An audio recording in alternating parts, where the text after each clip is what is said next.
ಉದ್ದೇಶಿಸಿ ಮಾತನಾಡಿ ಇಲ್ಲಿ ಬಂದು ಸೇರಿ ನಿಮ್ಮ ಜೊತೆ ಇಂಥ ಧೀಮಂತ ಮಾನವತಾವಾದಿ ದೇವರಿಗೆ ಸಮಾನ ನಾವು ಪ್ರಾರ್ಥನೆಯನ್ನ ಮಾಡಂತ ಒಂದು ಶಕ್ತಿ ನಮಗೆ ಸಿಕ್ಕಿದ್ದಲ್ಲ. ಇದು ನನ್ನ ದೊಡ್ಡ ಭಾಗ್ಯ ಅಂತೇಳಿ ನಾನು ಭಾವಿಸಿಕೊಂಡಿದ್ದೇನೆ. ಎಲ್ಲರೂ ಕೂಡ ಇವತ್ತು ಎಲ್ಲ ಧರ್ಮದಲ್ಲೂ ಕೂಡ ನಾವು ಅವರವರ ಚಿಂತನೆ ಅವರ ಆದರ್ಶವನ್ನು ಕೂಡ ನಾವೆಲ್ಲ ಗಮನದಲ್ಲಿಟ್ಕೊಂಡು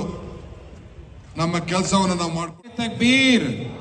नारे रिसालत जश्न ईद में दारुल नबी कॉन्फ्रेंस अस्सलामु अलैकुम व रहमतुल्लाहि व बरकातुहू अल्हम्दुलिल्लाहि रब्बिल आलमीन हम्दन कसीरन तय्यबन मुबारकन फीही अला कुल्ली हाल अल्लाहुम्मा सल्लि व सल्लिम व बारिक अला रसूलिका सय्यिदिना मुहम्मद व अला आलिहि व अस्हाबि सय्यिदिना व मौलाना मुहम्मद